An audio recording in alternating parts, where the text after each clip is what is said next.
तो स्टूडेंट्स अब हम आ चुके हैं सेक्शन डी पे। क्वेश्चन नंबर 34 से 36 तक ये हैं लॉन्ग आंसर क्वेश्चंस, जिनमें एक क्वेश्चन 5 नंबर का है। तो 34 क्वेश्चन को डिस्कस करते हैं। सृष्टि heated ethanol with a compound A in the presence of few drops of concentrated sulfuric acid and observed a sweet smelling compound B is formed. When B is treated with sodium hydroxide, it gives back ethanol and a compound C. तो आप question में देख रहे होंगे सारा एक ये chain reaction type बन रहा है, मतलब एक से रिएक्ट करके दूसरा कुछ बन रहा है, फिर उससे कोई और बन रहा है। तो अब हमें आइडेंटिफाई करना है जो जो इन्होंने बोला है। पहले ए में पार्ट में है आइडेंटिफाई ए एंड सी। तो ए क्या था कि ethanol with compound A in a presence of few drops of concentrated sulphuric acid and observed a sweet smelling compound B. यानी इथेनॉल में एक कंपाउंड ए डाला और साथ में few drops of concentrated sulphuric acid. तो अब ये बताना ए क्या है। तो यहाँ पे ए था हमारा इथेनोइक एसिड और कोई भी अदर कार्बोक्सिलिक एसिड, और सी था, सी हमारा था sodium salt of ethanoic acid या एनी अदर कार्बोक्सिलिक एसिड, या उसे हम क्या भी बोल सकते हैं सोडियम इथेनोइड। ये आपका एक नंबर का क्वेश्चन था। बी में पूछा है which one use each of compounds A and B. Use बताना अब हमें। यूज ऑफ ए क्या है, dilute solution used as a vinegar in cooking, preservative in pickles, यानी जो अचार वगैरह डालते हैं उनको प्रिजर्व करने के लिए हम इसे यूज करते हैं ए को। ए क्या था हमारा इथेनोइक एसिड या कोई भी other carboxylic acid. Use of be making perfumes, flavouring agents. तो ये हमारा बी आता है, किस में काम में आता है, परफ्यूम बनाने में या फ्लेवर करने में, क्योंकि इसकी स्वीट स्मेल थी। सी आता है right the chemical reactions involved and name of the reactions. तो केमिकल रिएक्शन क्या इन्वॉल्व हुआ था इसमें, CH3COOH C2H5OH किसके अंदर, कॉन्सेंट्रेटेड H2SO4 के साथ। तो हमारा बन गया CH3COO C2H5 प्लस वाटर। एक नंबर आपको इस रिएक्शन का मिलेगा। अब CH3COO C2H5 प्लस NaOH को रिएक्ट करेंगे तो हमारा क्या बन रहा है CH3COO Na प्लस C2H5OH। एक नंबर यहां से। तो यहाँ पे अब आपके ये सब चीजें बताने पे 5 नंबर आपके कंप्लीट हो जाते हैं। इसका इंटरनल चॉइस में हमारा एक और क्वेश्चन है, वो देख लेते हैं। What is the role of concentrated sulphuric acid when it is heated with ethanol at 443 kelvin, give reaction involved. तो सल्फ्यूरिक एसिड क्या काम करता है, वो डिहाइड्रेटिंग एजेंट की तरह एक्ट करता है। सल्फ्यूरिक एसिड ये होता है H2SO4। तो रिएक्शन क्या थी हमारी C2H5OH concentrated H2SO4 with temperature क्या है 443 केल्विन। हमें क्या मिल रहा है C2H4 प्लस वाटर। तो ये हमारी रिएक्शन थी। 2 मार्क आपके इस क्वेश्चन के हो गए। अब बी पार्ट क्या है, Rishu by mistake forget to label the 2 test tubes containing ethanol and ethanoic acid. तो अब हमें सजेस्ट करना है कोई एक्सपेरिमेंट जो कि आइडेंटिफाई कर सके किस ट्यूब में कौन सा सब्सटेंस है। Illustrate the reactions with the help of chemical equation, यानी उस रिएक्शन को हमें केमिकल इक्वेशन से भी बताना है। तो by reaction with sodium carbonate या बाइकार्बोनेट के साथ 1m यानी 1 molar with the sample ethanol will not react whereas ethanoic acid gives brisk effervescence. हमारा क्या होता है कि अगर सोडियम कार्बोनेट या सोडियम बाइकार्बोनेट के साथ एक मोलर सैंपल के साथ इथेनॉल को करेंगे तो वो रिएक्ट नहीं करेगा क्योंकि अल्कोहल हो गया, और इथेनोइक एसिड जो कि एसिडिक है उसके साथ रिएक्ट करेंगे तो ब्रिस्क इफरवेसेंस मिलती है हमें। और इसकी रिएक्शन क्या है हमारे पास 2CH3COOH plus Na2CO3 arrow 2CH3COONA plus H2O plus CO2। एक तरीका ये है बैलेंसिंग के साथ, बिना बैलेंसिंग के साथ आप ऐसे भी लिख सकते हैं CH3COOH plus NaHCO3 arrow CH3COONA plus H2O plus CO2। यहाँ पे आपका ये क्वेश्चन फिनिश हो जाता है। अब बात करते हैं क्वेश्चन नंबर 35 की, जो कि बायो से आपका ए पार्ट है। इसमें भी इंटरनल चॉइस दे रखी है, दोनों का डिस्कस करेंगे। ए पार्ट है हमारा why it is not possible to reconstruct the whole organism from a fragment in complex multicellular organisms. अब इसका रीजन क्या है, ध्यान से समझिएगा। The reason is that many multicellular organisms are not simply a random collection of cells, यानी कोई भी ऐसे रैंडम कलेक्शन ऑफ सेल्स नहीं है, काफी वेल ऑर्गेनाइज्ड होता है उनका स्ट्रक्चर और सेल्स का collection. Specialized cells are organized as tissue and tissue are organized into organs which then have to be placed at definite positions in the body. Therefore cell by cell division would be impractical. तो इसी वजह से हमारी जो ये बात है वो इम्प्रैक्टिकल हो जाती है. बी पार्ट हमारा sexual maturation of reproductive tissue and organs are necessary link for reproduction. Elucidate यानी डिफाइन करें. Sexual maturation of reproductive tissue is a necessary link for reproduction because of the need of specialised cells called germ cells to participate in sexual reproduction. यानी कि इनका काफी important role होता है, important link होता है reproduction में, because उनकी नीड क्या होती है, स्पेशलाइज्ड सेल्स होते हैं जिन्हें हम जर्म सेल्स कहते हैं जो कि सेक्सुअल रिप्रोडक्शन में पार्ट करते हैं. The body of individual organism has to grow to its adult size. The rate of general body growth begins to slow down. यानी पहले तो वो काफी तेजी से बनता है अडल्ट तक, फिर उसका जो रेट है वो कम हो जाता है. And reproductive tissue begin to mature होने लगते हैं फिर हमारे reproductive tissues. A whole new set of changes in the appearance of the body take place, like change in body proportions, new features appear. This period during adolescence is called puberty. यानी ये generally अगर आपको भी hit कर रखी होगी puberty, teenage में होती है, 9, 10, 11, 12 क्लास तक जनरली सबको हिट कर जाती है. तो आपने भी अपनी बॉडी में चेंजेस वगैरह देखे होंगे, तो उसी की बात चल रही है. There are also changes taking place that are different between boys and girls. In girls breast size begins to increase. जो ब्रेस्ट साइज है वो इंक्रीज होने लग जाता है with darkening of the skin of the nipples at the tip of the breast. तो जो nipples होती है बेस पे, उनका जो कलर है वो डार्कनिंग होने लगता है. Also girls begin to menstruate at around this time. Boys begin to have new thick hair growth on the face and their voice begin to crack. यानी वॉइस चेंज होने लग जाती है, दाढ़ी मूंछ आने लग जाती है. ये बॉयज और गर्ल्स में अलग अलग होते हैं चेंजेस. तो यहाँ पे हमारा ये 35th क्वेश्चन फिनिश होता है. अब इसका देखते हैं ऑप्शनल पार्ट क्या है जो चॉइस में दे रखा है. ए है how are various variations useful for species if there is drastic alteration in the niches. आइए देखते हैं.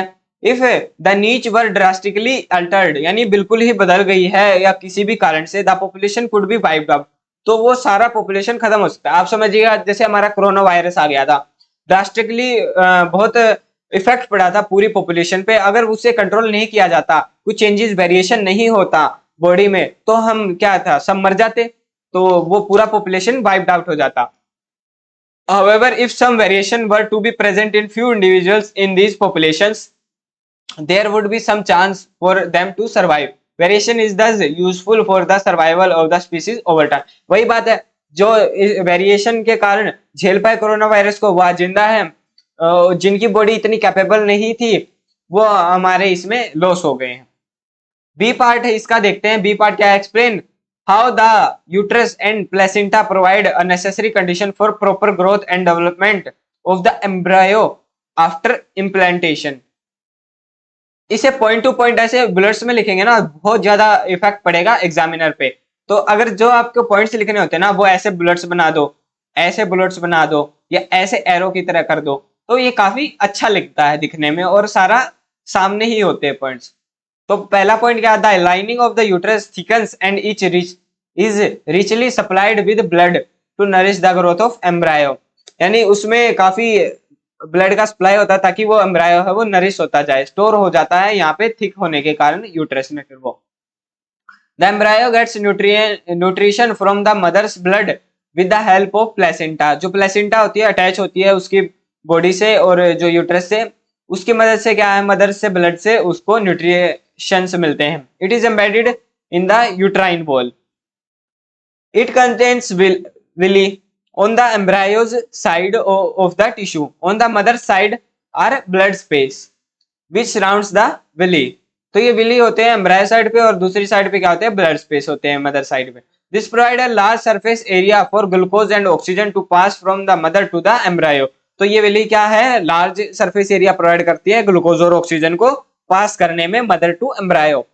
The developing embryo will also generate waste substances which can be removed by transferring them into mother's blood through the placenta. तो जो भी waste embryo में होता है वो सारा ही प्लेसेंटा के थ्रू वापस से मदर ब्लड में चला जाता है और फिर मदर ब्लड से वो सिक्रेशन एक्सक्रीशन के थ्रू बाहर आ जाता है waste. The child is born as a result of rhythmic contraction of the muscles in the uterus. तो रिदमिक एक रिदम में उनका कॉन्ट्रैक्शन होता है मसल्स का, जिस वजह से यूट्रस में होता है ये, जहां जिसकी कारण फिर जो भी चाइल्ड होता है वो बोर्न हो जाता है। अब बात करते हैं क्वेश्चन नंबर 36। आप कभी भी ना ये ऐसे बड़े क्वेश्चंस में ये ऐसा डायग्राम देखे ना घबराना मत कि अरे भाई क्या दे दिया ये, हमें तो कुछ समझ ही नहीं आ रहा, क्या पता क्या है। उससे पहले आप स्टेटमेंट पे जाए क्या है, क्योंकि ऐसे क्वेश्चन सबसे सिंपल होते हैं। The diagram above is a systematic diagram of a household circuit. The house shown in the above diagram has 5 useful spaces. 1 2 3 4 5 spaces है हमारे पास, जिसमें कि इलेक्ट्रिकल कनेक्शंस है। इसमें क्या है, मेन वोल्टेज क्या है 220 volt and the net current throw from the main है वो कितना है 22 एम्पियर है। अब part two part question solve करते हैं। What is the mode of connections to all the space in the house from the mains. तो mode of connection क्या है, सिंपल सी बात है, हम घर में जो कनेक्शन करते हैं वो सारे कौन से कनेक्शंस करते हैं, कैसे करते हैं, पैरेलल कनेक्शंस करते हैं। ये आपको मतलब बिल्कुल ध्यान रहना ही चाहिए, इसमें गलती किया तो फिर आपने मतलब क्या ही पढ़ा इसमें। बी पार्ट है, the space 5 and 4 have the same resistance and space 3 and 2 have respective resistance of 20 and 30 ohm. Space 1 have a resistance double that of space 5. What is the net resistance for the space 5? तो ये numerical आ गया। इसमें देखते हैं given क्या क्या था हमें और फिर सोल्व करते हैं। तो हमें क्या है, स्पेस 5 और 4 को डिनोट कर लिया आर से, और जो स्पेस 1 था उसका डबल, वो किसका 5 और 4 का डबल था, यानी वो हो गया 2R, और 30 हमें दे रखा था स्पेस 2 का, और 20 ओम था स्पेस 3 का। अब करंट दे रखा था 22 एम्पियर, वोल्टेज हमें दे रखा है 22 वोल्ट। डायरेक्ट हम ये फॉर्मूला लगाएंगे ओम्स लॉ के थ्रू, हमने जो ये निकाला था, total resistance is equal to V by I, ये टोटल है हमारा टोटल रेजिस्टेंस। तो क्या किया, अब हमने सारे कनेक्शंस पैरेलल थे तो टोटल रेजिस्टेंस पहले क्या है, ये इससे निकाल लेंगे हम पैरेलल से, 1/R1 1/R2 1/R3 ऐसे करके इक्विवेलेंट आ जाएगा। अब इनमें एलसीएम लिया, सोल्व किया यहाँ पे, तो हमारा जो R इक्विवेलेंट है वो यहाँ से सोल्व करके आ गया। अब जो ये R की फॉर्म में आएगा, क्योंकि यही R ही तो हमें निकालना है, तो ये 60R is equal to 10 bracket में 150 प्लस 5R, तो ये आया था ना जो हमारा, उसको ही हमने ऐसे लिख लिया। अब इक्वेशन को सोल्व करेंगे, आराम से हमारा R की वैल्यू आ जाएगी, और जो कि हमें निकालनी थी। क्वेश्चन काफी सिंपल है, बस आपको नोट डाउन करना क्या क्या गिवन है और क्या निकालना है, स्टेप वाइज करेंगे तो सब हो जाएगा आराम से। अब बात आती है हमारे थर्ड पार्ट की। थर्ड में क्या है, करंट इन स्पेस थर्ड में पूछा है, तो आपको सारे का रेजिस्टेंस पता है, पैरेलल कनेक्शंस है, तो आप सब में वो क्या है, सिंपल मैथ से लगा के डिवाइड कर दीजिए किसमें कितना करंट जा रहा है, वोल्टेज आपको पता ही है। अब बताता हूँ मैं कैसे करना है। ये 22 वोल्ट हमें दे रखा है। पैरेलल में क्या होता है कि अगर इस साइड है और ये 5 कनेक्शंस हैं और ये ऐसे जुड़ रहे हैं, तो यहाँ पे 22 वोल्ट का पूरे में है ना, तो वो हर एक में रहेगा, है ना। तो जो थर्ड वाला है ये, इसका रेजिस्टेंस क्या था, हमें थर्ड वाले का रेजिस्टेंस है हमारे पास ये दिया हुआ है, रेजिस्टेंस थर्ड का है 20 ओम। तो 20 ओम हमें पता है, वोल्टेज पता है 220 वोल्ट, तो करंट निकाल लेंगे ना हम V/R से। तो ये फॉर्मूला लगाओ, सिंपल मैथ्स आएगा, आपको करंट मिल जाएगा। डी में है, what should be placed between the main connections and the rest of the house electrical appliances to save them from accidental high electric current. सोचिए इसका आंसर क्या आ सकता है, वही है जो आप सोच रहे हैं, इसका आंसर आएगा फ्यूज। फ्यूज को यूज करना चाहिए ताकि अगर एक्सीडेंटली हाई इलेक्ट्रिक करंट आ जाए तो वो फ्यूज सर्किट ब्रेक कर दे और हमारी हाउस अप्लायंसेस बच जाएं खराब होने से। अब बात करते हैं सेक्शन ई की। तो ये आपका लास्ट सेक्शन आ चुका है, जो 37 से 39 क्वेश्चन तक है, केस बेस्ड है ये सारे क्वेश्चन, यानी कि एक केस दे रखा है, उसके नीचे 2-3 शॉर्ट क्वेश्चन पूछे हुए हैं, इंटरनल चॉइस प्रोवाइड की गई है इनमें एक किसी सब पार्ट में, और ये एक क्वेश्चन 4 मार्क कैरी करता है। ये केस बेस्ड क्वेश्चन ना सबसे इजी टाइप के मानता हूं मैं, तो मेरे को काफी अच्छे लगते हैं। आप देखोगे ना, आपको भी ये मजा आ जाएगा करने में। तो 37 क्या है, 2 student decide to investigate the effect of water and air on a iron object under identical experiment conditions. They measured the mass of each object before placing it in partially immersed in 10 milliliter of water, and after a few days the object were removed, dried, and their masses were measured. The table shown their results. तो आपको ऊपर का समझ आ गया होगा कि दो students थे, उन्होंने वाटर एयर के साथ आयरन ऑब्जेक्ट को एक्सपेरिमेंट किया, 10 मिलीलीटर ऑफ वाटर में डाला कुछ दिनों तक, फिर उसे निकाला, सुखाया और मास से मेजर किए। तो स्टूडेंट ए का क्या आता है, ऑब्जेक्ट क्या था, नेल था। Mass of object before rusting इतना था, और mass of the coated object 3.15। यहाँ पे देख रहे हो कि 0.15 ज्यादा इंक्रीज हुआ है। बी में क्या है, थिन प्लेट ग्राम मास था तो 6.33 हो गया। अब क्वेश्चन क्या है, what might be the reason for the varied observations of the two students. तो इनका रीजन क्या हो सकता है अलग अलग वेरिएशन का। Rusting occurs in both A and B, so there is increase in mass. As the surface area of B is more, extent of rusting is more. समझिएगा, नेल होती है जो, उसका तो सरफेस एरिया कम होएगा, ऐसे टाइप में होती है ना नेल, और एक प्लेट है उसका सरफेस एरिया ज्यादा होएगा तो उस पर ज्यादा रस्ट लगेगा तो उसका मास ऑब्वियसली ज्यादा बढ़ेगा। यही हमारा रीजन था इसका। बी पार्ट है, in another setup the students coated iron nail with zinc metal and noted that iron nail coated with zinc prevents rusting. They also observed that zinc initially act as a physical barrier, but an extra advantage of using zinc is that it continues to prevent rusting even if the layer of zinc is damaged. Name this process of rust prevention and give any two other methods to prevent rusting. तो ये बताना कि इसका process का नाम क्या है इसे बचाने के लिए, और दो और बताने हैं। जिंक का यूज करके रस्टिंग को बचाने को हम क्या कहते हैं, गैल्वेनाइजेशन। और अदर क्या मेथड हो सकते हैं, oiling, greasing, painting, allowing, chromium plating और एनी अदर, कोई भी और हो सकता है, यानी तेल लगाना, ग्रीस लगाना। अब इसका देखते हैं चॉइस में जो क्वेश्चन है बी पार्ट, यानी आप इसमें देखिएगा पहले जो क्वेश्चन थे ना उनमें चॉइस की मतलब क्वेश्चन की थी चॉइस, कोई 21 था जैसे, उसमें दो क्वेश्चन दे रखे थे, या तो आप ये पूरा क्वेश्चन करो या ये पूरा क्वेश्चन करो। बट इस 37 क्वेश्चन में क्या है, ये बी पार्ट में चॉइस है, या तो बी का ये वाला पार्ट करो या ये वाला। ये नहीं कि आप डायरेक्ट ये नीचे जो दिख रहा है ये करके आ जाओ और सोचो कि 4 नंबर मेरे तो पक्के हो गए, ऐसा नहीं होएगा। ए वाला करना जरूरी है इसमें। तो बी में क्या है, in which of the following appliances of iron rusting will occur most, spot your answer with valid reason. तो रस्टिंग सबसे ज्यादा किस में होगी, आपने देखा था एक तो सरफेस एरिया रीजन था, तो अभी देखते हैं इसमें क्या क्या था। ए है iron bucket electroplated with zinc, B है electricity cables having iron wires covered with aluminium, C है iron hinge on a gate, D है painted iron fence.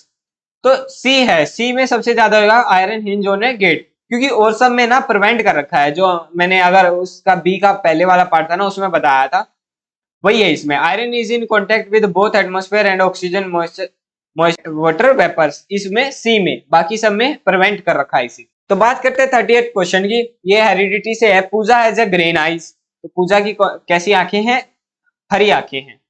While her parents and brother have black eyes, काली आंखें। Pooja's husband Ravi has black eyes, काली आंखें। With while his mother has green eyes, हरी आंखें, and father has black eyes, काली आंखें। A, on the basis of the above given information, is the green color a dominant or recessive? ये बताना है dominant है या रिसेसिव, और आंसर जस्टिफाई करना है।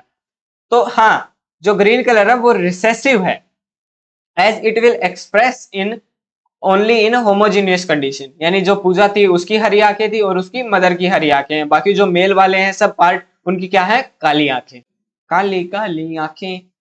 अब बी पार्ट क्या आता है, what is the possible genetic makeup of Pooja's brothers eye colour, Pooja का जो ब्रदर है उसका आई कलर का कैसा हो सकता है, या तो वो ब्लैक ब्लैक पूरा रहेगा, या जो ब्लैक और ग्रीन छोटा, ये छोटा बी है ग्रीन के लिए, बट उसमें बी जो ब्लैक है कैपिटल वाला वो डोमिनेंट है तो ब्लैक कलर आ रखा है।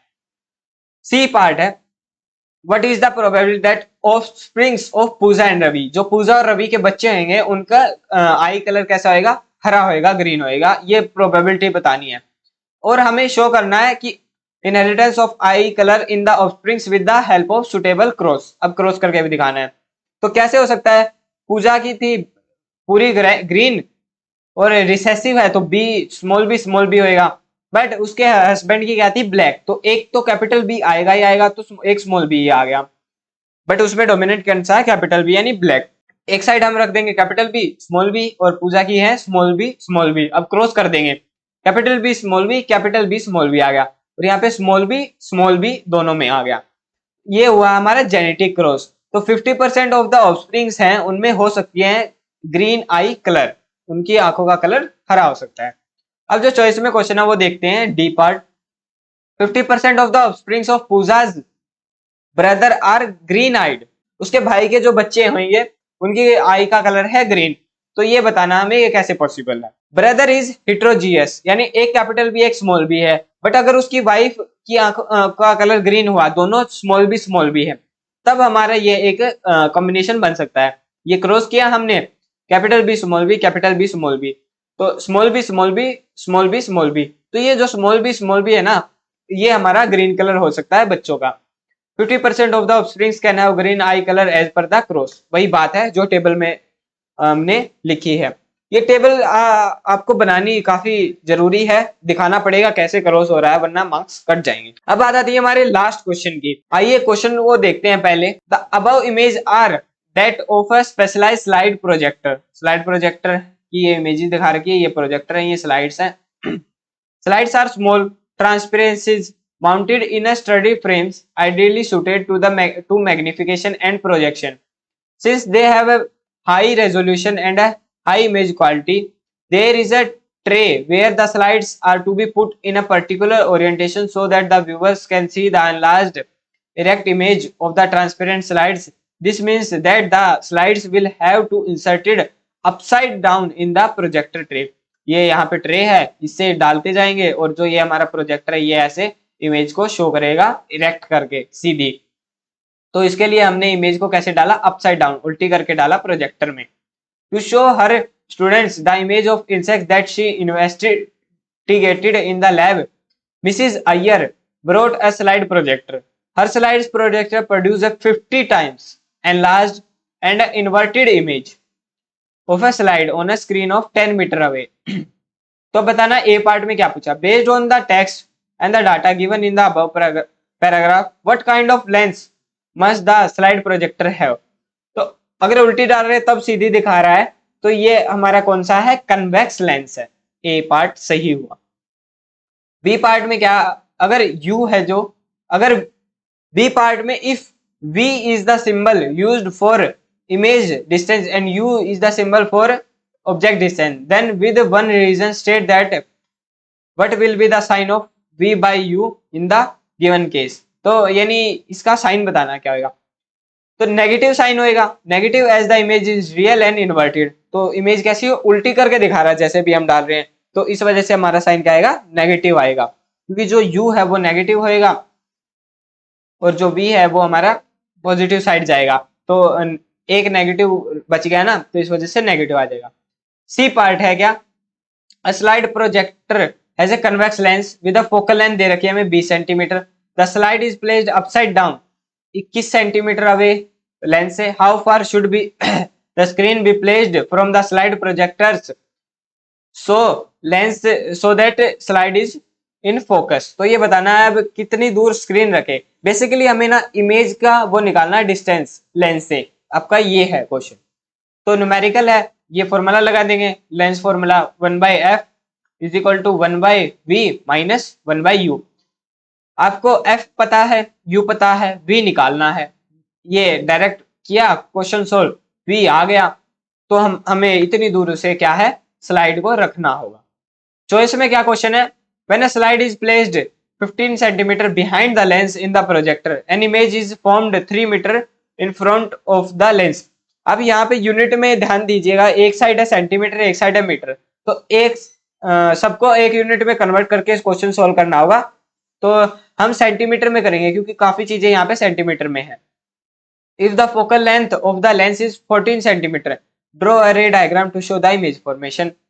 तो scale to not to scale, scale से नहीं बनाना, मतलब ऐसे बनाना। नोट टू स्केल का मतलब यहाँ पे ये है कि हमें जरूरी नहीं कि पूरा ही 14 सेंटीमीटर दूर दिखाना, बस वो एक हमें डिपिक्ट करना है। तो ये हमारा कन्वेक्स लेंस है, यहाँ पे हमारा फोकस यहाँ पे 2f यानी जो सेंटर ऑफ कर्वेचर, यहाँ पे इस साइड फोकस, यहाँ पे ये, तो ये फोकस और 2f के बीच में ऑब्जेक्ट रखा, एक रे ऐसे गई तो ये फोकस से पार गई, एक डायरेक्ट यहाँ से C से पार गई, और ये हमारी यहाँ पे क्या है, इमेज बन गई। तो ये आपको डायग्राम अच्छे से एक एक चीज को डिनोट करना है कि क्या कहाँ पे मैंने लिखा है, और ऐसे ही बनाना पड़ेगा डायग्राम, तब आपके 2 मार्क्स यहाँ पे कंफर्म हो पाएंगे। तो यहीं पे हमारा जो ये सैंपल पेपर था फिनिश होता है। तो आपको अभी भी और काफी सैंपल पेपर्स लगाने होंगे सीबीएसई के, और हम भी ऐसे ही और ना और सैंपल पेपर्स लाते रहेंगे, ताकि आपकी प्रैक्टिस ऐसे ही चलती रहे और रिवीजन होता रहे, और आप बिल्कुल एग्जाम में फुल आउट ऑफ फुल लाए। इसी के साथ पढ़ते रहिए, आगे बढ़ते रहिए। जय हिंद।